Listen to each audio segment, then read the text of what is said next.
Hi friends, Amazon ప్రైమ్లో release అయిన Telugu dubbing Hollywood cinema trap house ఎలా ఉందో ఇప్పుడు చూద్దాం. ఈ సినిమాలో డేవ్ బతిస్టా ప్రధాన పాత్ర పోషించారు. మైకేల్ డౌజ్ దర్శకత్వం వహించారు. ఈ సినిమా ఎలా ఉందో ఇప్పుడు చూద్దాం. రే డిఈఏలో పనిచేస్తూ ఉంటాడు. ఓ ఆపరేషన్లో అతని సహ ఉద్యోగి మరణిస్తాడు. అతనికి డిఈఏ ఏమీ సాయం చేయదు.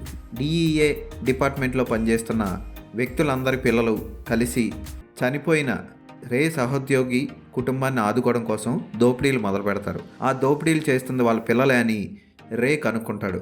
ఆ తర్వాత ఏమైంది, వీళ్ళు చేసిన దోపిడీల వల్ల నష్టపోయిన వాళ్ళు ఈ పిల్లల వెనక ఎలా పడ్డారు, వాళ్ళని కాపాడుకోవడం కోసం రే ఏం చేశాడు అన్నది కదా. ఈ సినిమా చాలా స్టైలిష్గా తీశారు.